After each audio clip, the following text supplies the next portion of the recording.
Anies ketahuan punya hutang 50 miliar. Langsung jadi bulan-bulanan. Apakah Surya Paloh mau memberikan jaminan? Waduh, beneran nih. Anies punya utang uang ya dan janji politik dengan Sandiaga Uno. Wah. Ya intinya kalau tidak salah itu perjanjian hutang piutang barangkali ya. Siapa berutang, siapa yang diutangi? Ya pasti yang punya duit memberikan hutang kepada yang tidak punya duit. Jadi Pak Sandi mengutangi Pak Anies? Kira-kira begitu karena yang punya likuiditas itu Pak Sandi. Oke. Kemudian memberikan pinjaman kepada Pak Anies ya kan. Oke. Karena waktu itu kan putaran pertama kan ya namanya juga lagi tertatih-tatih juga kan waktu itu. Kira-kira begitu. Yang itu saya lihat. Dan itu ada di Pak Rikrik itu Pak. Berapa nilainya? Nilainya berapa ya? 50 miliar barangkali. 50 miliar? Ya. Terkait tudingan bahwa Mas Anies berutang sebesar 50 miliar kepada Bang Sandi, sebaiknya Bang Sandi menyampaikan fakta dan menjelaskan ini agar tak menjadi liar dan berubah menjadi fitnah. Membuktikan adalah tugas yang menuduh, bukan yang dituduh. Bahwa dana itu digunakan untuk biaya operasional politik pemenangan pada masa pilgub yang jika pilgub dimenangkan maka itu tidak menjadi utang. Perjanjian itu perjanjian yang menurut saya memikirkan kepentingan bangsa dan negara, kepentingan saat itu kita mencalonkan, kepentingan apa yang Pak Prabowo harapkan kepada kita berdua, dan ada poin-poin berlaku dan jika tidak diakhiri ya perjanjian itu akan terus berlangsung. Oke, berita soal adanya semacam perjanjian atau kontrak politik yang melibatkan mantan Gubernur DKI Jakarta yang sekarang bukan siapa-siapa lagi itu kembali bikin riuh usai munculnya pernyataan dari Wakil Ketua Umum Golkar Erwin Aksa soal bocoran informasi yang katanya Anies Baswedan dan Sandiaga Uno memiliki surat perjanjian politik pada Pilkada Jakarta 2017 lalu.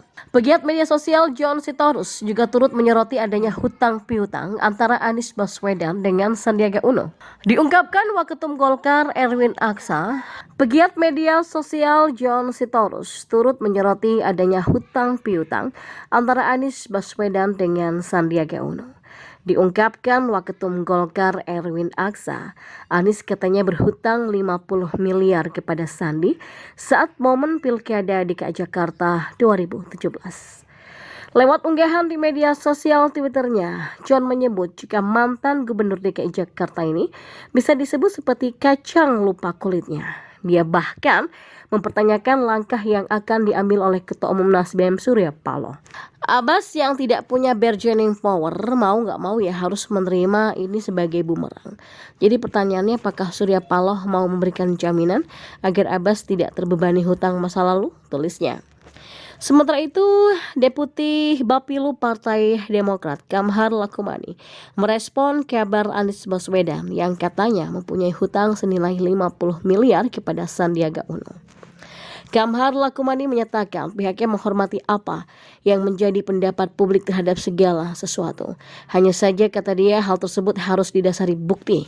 Sebab jika tidak maka dikhawatirkan hanya akan menjadi isu liar di kalangan publik yang tidak dapat dipertanggungjawabkan. Dirinya juga lantas menyinggung pertanyaan Fadlizon terkait dengan pilkada lalu terhadap Anies Baswedan. Kata Kamhar, sejatinya Fadlizon harus membuka apa yang disebutnya pelanggaran saat itu, bukan malah hanya menjadi isu di kalangan publik yang meluas. Atas hal itulah, Kamhar menilai beragam tudingan yang dilayangkan kepada Anies Baswedan hanyalah sebagai serangan yang biasa dilancarkan.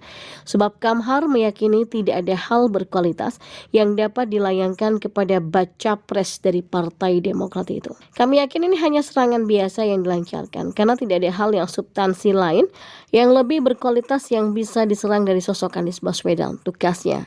Sebagai informasi, Partai Demokrat saat ini menjadi salah satu partai yang mengusung Anies Baswedan sebagai baca pres 2024. Partai Demokrat bersama Partai Nasdem dan PKS telah secara resmi menyatakan dukungan untuk mantan Gubernur DKI Jakarta itu lewat koalisi perubahan yang dibentuk ketiganya. Pengamat politik Bawono Kumoro memberikan pandangannya perihal isu Anies Baswedan, yaitu hutang 50 miliar kepada Sandiaga Uno untuk maju di Pilgub DKI Jakarta 2017 lalu. Bawono mengaku merasa heran dalam 2 minggu terakhir sejumlah pihak beramai-ramai membuka rahasia terkait Anies Baswedan.